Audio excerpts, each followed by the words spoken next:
Let's bring in our guests now. In Tel Aviv, we have Alon Tal, who ran for parliament under Benny Gantz's Israel Resilience Party. That's a part of the opposition Blue and White Alliance. He's likely to run again in September's vote. In West Jerusalem is Rachel Broyde. She ran the Likud party's outreach program for English speakers. And Ron Kampeas joins us from Washington, D.C. He's a bureau chief at the Jewish Telegraphic agency. I thank you all for joining us on the Newsmakers. Rachel, let me start with you. Especially from Likud's perspective, I'm fascinated to hear what you have to say. The Prime Minister, Netanyahu, failed to form a coalition government and is mired in scandal. Is Benjamin Netanyahu still really fit to be Prime Minister of Israel? So first of all, thank you for having me. And to answer your question, yes, look, the people of Israel have continuously voted for a right-wing government. They clearly want Prime Minister Netanyahu to continue. And I think that, the right-wing coalition partners that recommended Netanyahu did so because that's what their supporters wanted and that's what they were voted in to do. So the short answer is yes, I think he is very much still fit to be the prime minister. Alon Tal, even though you're on the other side of this, and this is perhaps an opportunity for your side when it comes to another election, do you have sympathy for the man that in trying to put together this coalition, the square pegs were just too square and the round holes were just too round, and it was just ultimately an impossibility for him? Well, it was an impossibility for him because there's a myth that the vast majority of Israelis want him to be prime minister. Israel's a very, very divided and complicated society, but what we learned in the last 6 weeks is that Benjamin Netanyahu did not win the last election, that he did not have 61 majority members of parliament to support his government. And so we're going back to the people of Israel, and I believe the next time around, when the public of Israel really takes a look at the number of lies that were told in the previous election, the prime minister's unparalleled intention to dismantle the fundamental agencies and institutions that support the rule of law in Israel and democracy, and mostly the fact that he's indicted, or he's supposed to be indicted on 3 different counts of corruption charges. I think these together will change the outcome and will bring to a new government within Israel. And we'll get a response from Rachel in a moment. But Ron, has the prime minister been fiddling with the democracy as has been suggested by Alon? I think that's a perception, that's a narrative that I think that Alon's party is going to want to advance as the next election gets near. I think it was in 2015 elections that Netanyahu ran the famous babysitter ad in which he was presented, and he was able to successfully present himself as the adult in the room, the person who was able to bring everybody together and protect Israel. I think he's been wounded. By the recent events. He can't put together a government, and for the first time, I think he's perceived as being out more for his own interests than he is for the nation's interests. Rachel Broyde? So first of all, I don't believe that the results will be that drastic. I think when you look at the polls that are coming out now, the main parties that are injured are those on the left, not on the right. Blue and White suffers some hits in the recent polls. Labor might be wiped off the map altogether. And in recent polls, Likud has only gone up in numbers, not down. And I think, excuse me, and I think regarding the allegation that the prime minister is trying to dismantle democracy is just ridiculous. Yair Lapid, up to even a year ago, supported judicial reform.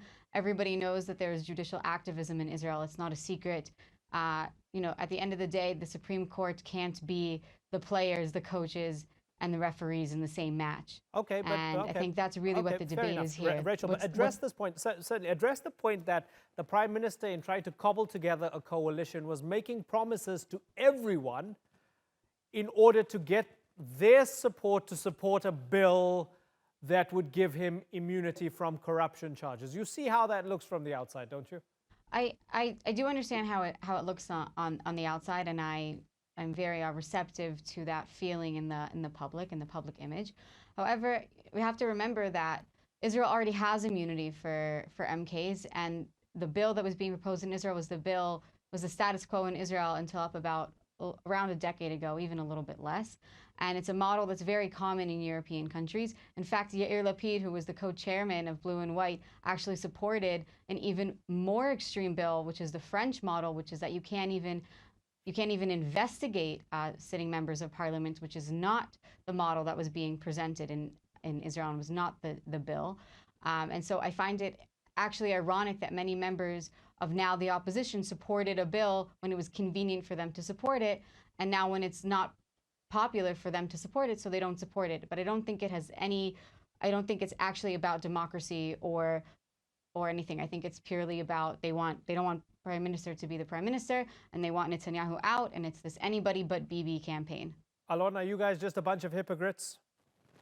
Well, first of all, I think that her misrepresentation of Yair Lapid is fairly obvious and scandalous. But let's return to the previous election when Prime Minister Netanyahu promised the voters that if elected, he would do nothing to enhance or change the status of immunity. This is after our Attorney General came forward with really three very clear cases of where we feel that he's violated the law and violated corruption charges. And so for him now to spend so much political capital and try to bribe so many political parties in order to preserve that immunity situation is really it's disingenuous to argue that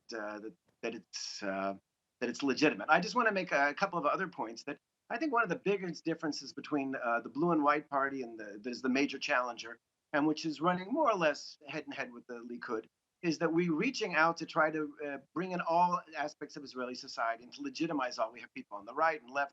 We're a centrist party, which realizes the polarization, which has really unfortunately characterized so much of the political discourse, is disastrous. In a country which has such security challenges, we must be united. And unfortunately, Prime Minister Netanyahu has been a force for polarization, for extremism, for embracing radical religious and racist elements and legitimizing them, bringing them into the mainstream. These are things which I think have crossed certain red lines, and we're hoping that in our next election, where we, as a brand new party last time, were unable to convince the majority of the public, we're hoping this time that we're going to bring over the vast majority of Israeli voters. Rachel, Netanyahu has empowered the radicals and the racists.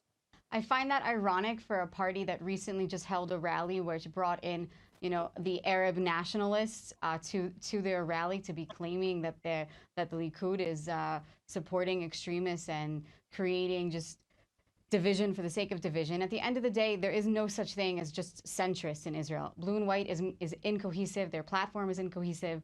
They have people who support a two-state solution, people who don't support a two-state solution. They have the original author of the nation-state bill saying that it won't be changed. Then they have Yair Lapid saying, just on Twitter today, it will be changed.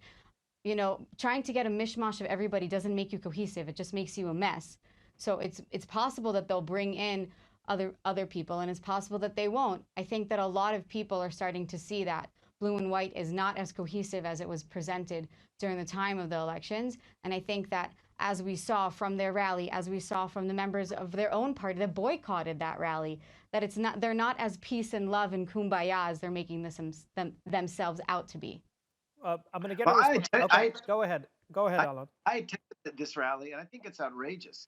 I mean, 20% of Israelis are Arabs, and they vote for political parties, and I don't agree with many of their positions, but disqualify 20% of the citizens of Israel and the right of their leaders to appear in a public demonstration that favors democracy seems to me to be really way over the line. I mean, let's remember there's a difference between the members of the far right parties that have a photograph in their living room of Baruch Goldstein, a man who murdered in cold blood dozens of Palestinians because they are Arab, and a political party with whom I don't necessarily agree, but calls for nonviolence, and at the rally spoke extremely enthusiastically about working together and creating a consensus in society. There are members of the Arab parties that were political advisors to Yasser Arafat. Give me a break that they're just, peace, love, and everything is about peaceful resistance. It's not. When you read their tweets, what the Arab parties in Israel are fighting for is Arab nationalism, and they're not fighting for a two-state solution or a peaceful interaction between, the Palestinians and the Israelis. They're fighting for a Palestinian nationalism. That's what they say. It's in their platform. So I think that I don't agree with Otzma. I didn't vote for them. No, I just was going to say that we need in Israel I don't believe it brings people together. I think that you need to have a red line. You guys, listen, there's like a 2-second delay between the two of you. So, Alon, go ahead. Rachel, give him a chance. I was just going to say that it's important that we leave a place at the table for Israeli Arab citizens. And what the Likud is saying by delegitimizing anybody who is non-Jewish to say they don't have a place at the table, I think that's not the way that we're going to move forward as a society. And if you actually listen to what Ayman Uda said, he wasn't talking about delegitimizing. He said, we can't do it without the Jews. Let's work together. So yes, I agree. And I'm delighted to hear a Likud spokeswoman talking in favor of a two-state solution, which incidentally, the Blue and White Party is in favor of a what we call disconnecting from the West Bank. So I don't think that we have the actual map that we need to draw yet, but I think we have a consensus, and it's certainly not the kind of extremism which has been supported by so many of the Likud partners in negotiation. And as we talk about the status of the... Can I respond? Certainly. Rachel, just a second, right? I want to bring Ron in here. Ron, we're not ignoring you, but I just want to I want to broaden this out a little bit, because we were speaking about the status of the Arab Israelis, the Arab citizens of Israel. And I wonder, as we look at this election that was, and the coalition that never was, and the new election to come, and efforts in Washington and elsewhere at bringing a peaceful solution between the Israelis and the Palestinians who live under occupation in the West Bank and in Gaza, those other Arabs, those other Palestinians. Are we just going to see more and more of the status quo now when it comes to those big fundamental questions with regards to Israel and its neighbors? Yeah, I don't think that that the status quo is going to get shaken up much. I think that the two-state solution is